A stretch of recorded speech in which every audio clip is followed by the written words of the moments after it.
Hello everyone and welcome to the East Coast Triathlon Festival Equipment and Competition Rules Briefing.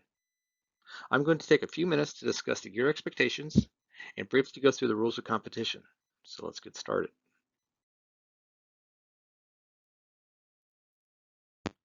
This picture illustrates the preferred placement of your body markings on both arms between your shoulder and elbow and on the side of both legs between your knee and your ankle. This picture also illustrates the typical one-piece tri-suit. A woman's one-piece swimsuit is also acceptable. You may also wear a two-piece tri-suit, but it must cover your torso. If your tri-suit has a front zipper, it must remain up during the entire competition. If you have a rear zipper, you may unzip it as much as you like to be comfortable. Tri-suits with sleeves are not allowed. Clip-on aero bars are no longer allowed in draft legal racing. Also, please check your handlebars and make sure that those ends are plugged as well. Swim caps and timing chips will be distributed on race morning. Remember, wetsuits are forbidden if the water temperature is 68 degrees or higher. Wetsuits are mandatory if the water temperature is 60.62 degrees or lower. Water and air temperature will be taken 1 hour prior to each event and will be posted in the transition area and broadcasted over the PA system. Standard road bikes are used in draft legal racing. Bikes with traditional drop style handlebars as shown in this slide. Double check that your bar ends are plugged. This slide also illustrates the preferred location of your bike numbers, either on the top tube or attached to your seat post. You may use any brand or type of wheel that you like, as long as it has a minimum of 20 spokes and both wheels are the same diameter. Bike helmet numbers should be attached as shown. You must wear an unaltered, undamaged helmet. It must be a helmet that is approved by a testing authority which is recognized by any national federation that is affiliated with World Triathlon. It must have the original safety sticker in place and it must fit properly. If the helmet is buckled and you can slip it over your chin, it is too loose. Get it tightened up and do so before you show up to the transition area. Here is an example of what a safety sticker looks like. For some helmets, the sticker is very easy to find. For others, you may need to hunt for it. So please, take a few moments, look inside your helmet and find that safety sticker and remember where it is. If the official asks to see that safety sticker, I'd like for you to be able to point it out to them. Now let's talk about what we can expect on race day. Athletes will be assigned a race number. These race numbers will be assigned in a random order. Bike and helmet numbers will be provided at packet pickup along with your temporary tattoos. Time and chips will be distributed on race morning. Once again, athletes will be body marked with markers or temporary tattoos as shown here. So on both shoulders, both legs. No race bibs will be provided or worn during the competition, so leave your race belt at home. At check-in, athletes should arrive ready, body marked, bike and helmet numbers attached properly. Officials will do a quick visual inspection of the equipment before the athletes are allowed into transition. Only registered athletes are allowed in transition. Once you rack your bike at your assigned spot, it cannot be removed until the competition begins. Only equipment used during the competition can be left in transition. Also, no marking your spots. So let's be careful of that talcum powder. You've done this a million times, but this is how we'd like your transition area to look like. Nice and clean. Swim start. Swim caps must be worn and will be distributed on race morning. You will have a swim warm-up prior to your event. After swim warm-ups, you'll be asked to line up in sequential order. Let's do this as quickly as possible. After everyone is lined up, you'll be introduced by race number or name. You should select a position on the start line. Once you select that position, that spot is yours. You are not allowed to change locations. After all athletes have selected their position, you'll be asked to step into the water and put one hand on the wall. After everyone's in the water, the World Triathlon heartbeat music will start, meaning the start of the race is very soon. The heartbeat music will fade to silence. Everything will be quiet. You will hear "on your marks," signaling you to get ready to race. Next comes the horn blast, signaling the start of the race. Let me be the first to warn you that there will be a pause between "on your marks" and the horn blast. And this is very important. Wait for the horn blast. If you start early, there may be an official waiting for you at your bike to give you a 10-second penalty. If lots of you start early, before the horn blast, you'll hear several horn blasts and a row of kayaks will move in to stop you. Make your way back to your original position and we'll restart the race. It has come to our attention that the swim segment has become increasingly more aggressive, and as such, will be monitored more closely by race officials. T1. You'll return from the swim to your spot in transition where you must deposit your swim cap and goggles, and if a wetsuit is used, that as well, into the transition bin that is assigned to you. Please make sure you push your items in your bin. I've seen quite a few penalties in the past where athletes are putting their equipment in the wrong basket. Prior to removing your bike from the transition rack, you must have your helmet on and buckled. After that, you can remove your bike from the bike rack and move past the mount line to start the biking segment of the competition. On the bike, athletes may draft and may pass on either the left or the right side of the road. Spare wheels may be brought to transition where officials will approve them for use and take them to the location of the wheel stop. The lap out rule will be enforced at this event. If it is imminent that an athlete will be overtaken or passed by the first place athlete, this athlete will be lapped out. The official will safely get to the attention of the athlete about to be lapped out and let them know that they're about to be overtaken. This athlete must move to the side of the road, stop and walk their bike back to the transition in a manner that does not interfere with the race.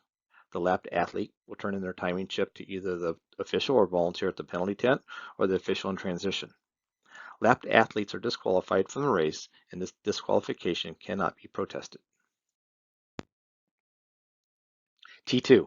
You may not touch the locking mechanism of your helmet until after your bike is securely racked. You'll return to your marked spot in transition. You will rack your bike in one of three ways. Front of the saddle facing either direction, by both handlebars or both brake levers. All equipment, used or not, must be placed in your assigned bin, except shoes or water bottles that are already on your bike. Take note, if the bike shoe pops off the cleat during the dismount, it is not necessary to go back and get it. Leave the shoe rather than going against flow of traffic. You will not be penalized. There will be an official or a volunteer on a bicycle leading the first runner on the run course. Races will generally have water and/or sports drinks at the aid stations on the course. Let's briefly talk about the rules of competition. It is important to note that the rules governing draft legal events that are sanctioned by USA Triathlon are the USA Triathlon multi-sport competition rules. These rules and the USAT draft legal and equipment checklist can be found on the USA Triathlon website. It is your responsibility as an athlete, coach, even parents to know the rules. The time for question about rules is before the competition. Now let's take a moment to talk about penalties. The first one is that of a warning. The official may give a verbal warning to correct an issue during the competition. Next is a time penalty. All penalties at this event are 10 seconds, and depending on when during the competition the infraction occurs, the penalty will be served in transition at your bike, at the penalty tent on the run course, or on the spot. The last is the red card.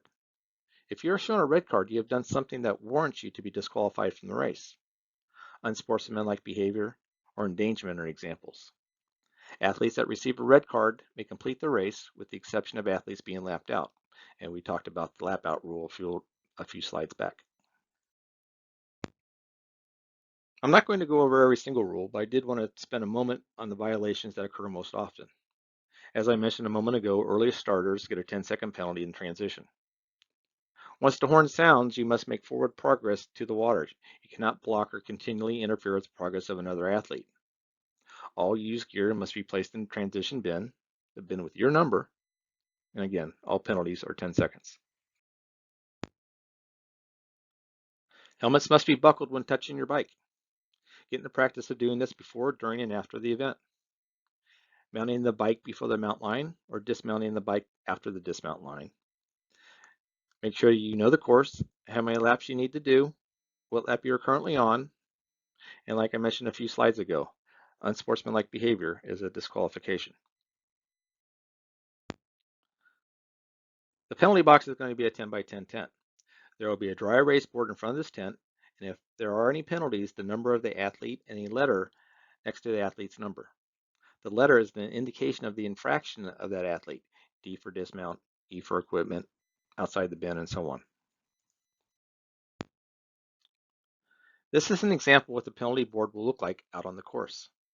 As you can see, athlete 12 had some equipment that didn't make it into the bin. Athlete 50 is having a really bad day. They had a mount line and a dismount line violation. Now, if this is a multi-loop run course, athlete 50 has a few choices on when to serve the two penalties. They can serve both penalties on the same time for 20 seconds, or this athlete may choose to serve one 10-second penalty on lap 1 and the second 10-second penalty on another lap if they so choose. If you happen to find your number on the penalty board and are ready to serve your penalty, you'd run up to the official at the penalty tent yelling out your race number. Once you stop, the official will start timing. You must simply stand there. The 10 seconds will seem like forever. You cannot receive any outside assistance while serving your penalty. Nobody can hand you a bottle of water, a cold towel, chair, nothing. You just stand there for 10 seconds. Once the 10 seconds has elapsed, the official will simply say go. But make sure it's the official that says go, not your coach or anyone else. Only the official has the authority to release you. This is important. Penalties not served will result in a disqualification. Make sure you check the board. Now let's take a moment to discuss the protest procedures. A protest may be filed with the head referee provided it has not been previously observed and ruled upon by the officials. Protests are usually filed against the conduct of an athlete's equipment, an official, or the conditions of the competition. You must notify the head referee within 5 minutes of your finish time your intent to file a protest. The head referee, who will be at the finish line, will provide you with a form to fill out. You have 15 minutes from your finish time to fill out the form and return it to the head referee. This form must be accompanied by $50 cash or check. The requirements for the $50 deposit is more or less a deterrent to prevent frivolous protest. If you win the protest, you will receive the $50 back. However, if you lose the protest, you will not get the money back. Once the form is returned, the protest will be reviewed by the head referee and the competition jury. A discussion and investigation with all parties concerned will occur and a decision will be reached. All decisions on protests are final. If you have any questions, please direct them to the email address below. Timing, results, and awards. This may seem obvious, but the competition is won by the athlete who has the shortest time from the start signal to the moment when the athlete's torso crosses the finish line. This is important, especially if there's a sprint finish. It is the torso of the athlete, not which foot the timing chip is on. Results will be provided, including splits for swimming, T1, bike, T2, running, and the overall time. Awards will be presented for first, second, and third place in each race division. Finally, exceptional conditions. It is important to note that while we always expect to host a triathlon, in some cases that may not be possible due to weather or other unforeseen circumstances. If that is the case, some sort of multi-sport event will take its place, whether it's a duathlon or aquathon or some other two-segment event. The preferred option is the duathlon with the shorter run first. The rules for the replacement event will be followed. If you have any questions, please email me at the address shown below. And thank you and good luck.